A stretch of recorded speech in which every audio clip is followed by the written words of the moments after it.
Hello and what's up beautiful people, I hope you all are fine and doing very very well. आज की इस video में हम class third English के तीसरे चैप्टर के क्वेश्चन आंसर्स करने वाले हैं। लेटर्स चैप्टर का नाम है और इसके हम क्वेश्चन आंसर्स करेंगे, ठीक है, एक्सरसाइज करेंगे।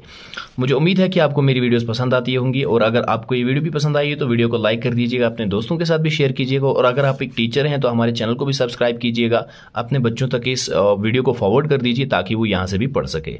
तो चलिए, इसकी एक्सप्लेनेशन कर रखी हुई है, आप प्लेलिस्ट चेक कर सकते हैं, आप यहाँ से चैप्टर की एक्सप्लेनेशन देख सकते हैं, ठीक है। और हम आज की इस वीडियो में जो इसकी एक्सरसाइज है वो करने वाले हैं। तो सबसे पहले कुछ न्यू वर्ड्स जो आपको चैप्टर में देखने को मिले। लेटर का मतलब होता है खत, वेक का मतलब होता है जागना, यम्मी मीन्स मज़ेदार, चैट मीन्स मैसेज करना, बातें करना, ठीक है। कॉमिक का मतलब होता है ये किताब है जिसमें मज़ाहिया बातें लिखी होती हैं, जिसमें फ़न लिखा होता है, ठीक है। ह्यूमरस बुक है ये, उसको कॉमिक बुक कहते हैं। डिस्कस का मतलब होता है बहस करना। Let's talk. अब आपके दो सवाल जो हैं यहाँ पे, how do you communicate with your friends और relatives who are away from you.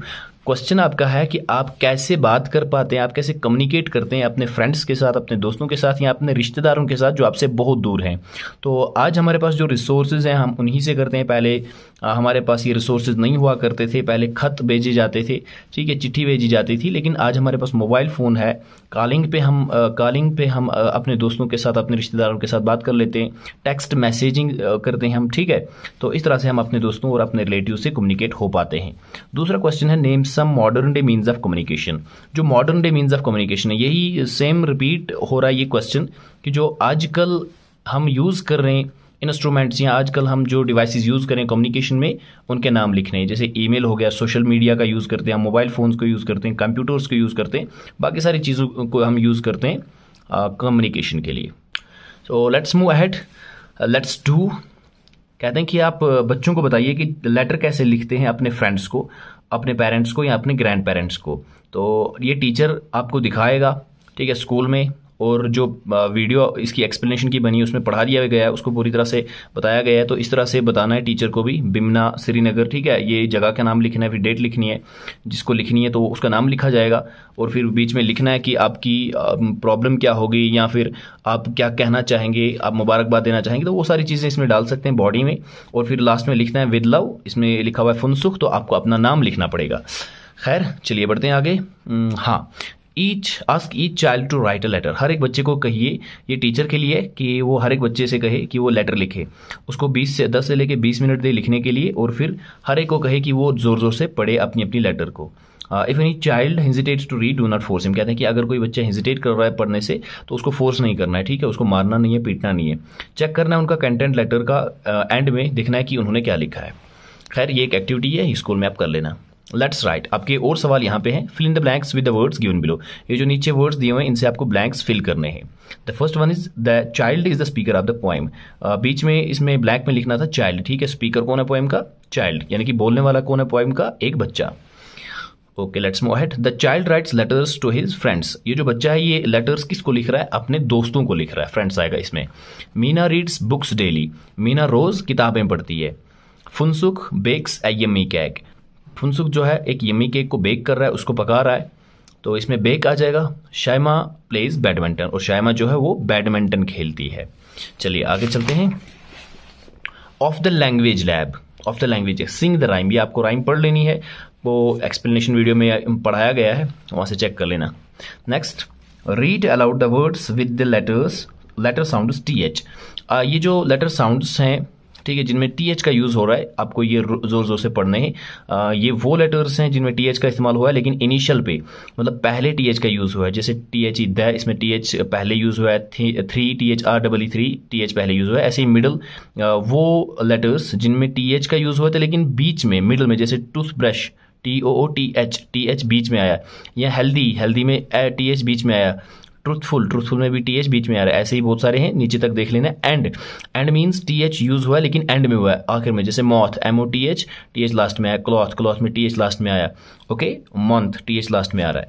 अब बहुत ही इंपॉर्टेंट चीज़ जो अक्सर बच्चे समझने में मतलब प्रॉब्लम कर रहे हैं, उनको कन्फ्यूजन रहता है। देखिए क्या करना है, ये सवाल है, बहुत इंपॉर्टेंट है। The TH digraph corresponds to 2 sounds in English.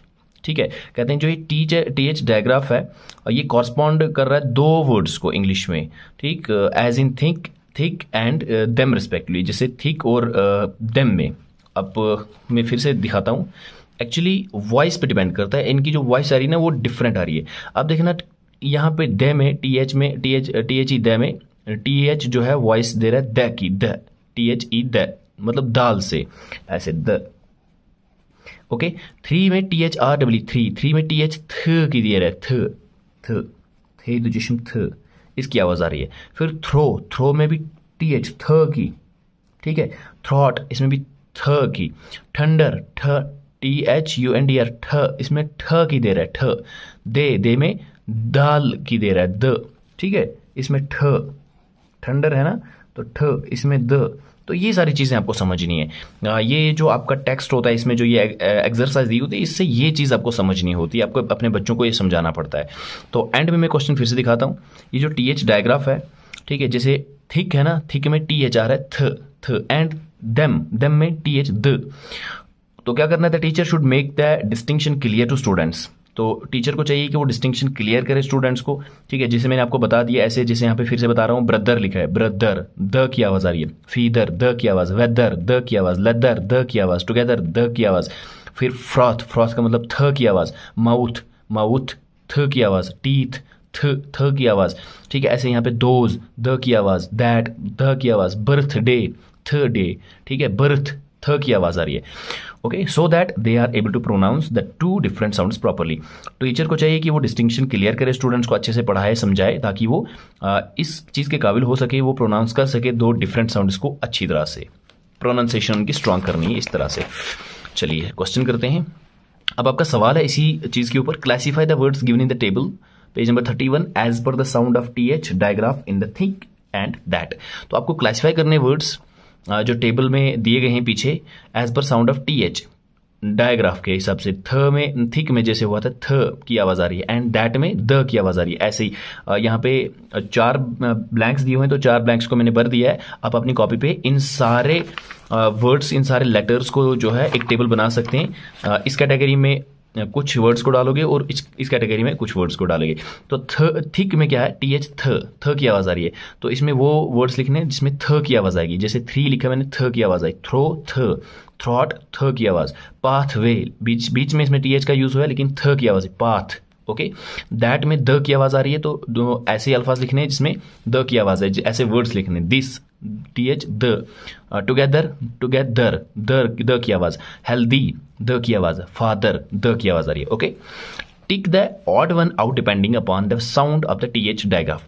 तो आपको वो वाला बाहर निकालना है जो आपको लगे कि ये ऑड वन है, ये अलग है बाकी चीज़ों से, बाकी वर्ड से, और जो डिपेंड करेगा TH डायग्राफ पे, ठीक है। जैसे मैंने इसमें मॉथ निकाला हुआ बाहर, देखिए पहले पढ़ लेते हैं। ब्रदर TH में द की आवाज आ रही है, मॉथ थ की आवाज, मदर द की आवाज, फादर द की आवाज, तो इसमें भी द, लेकिन मॉथ में थ की आवाज आ रही है तो ये बाहर निकलेगा।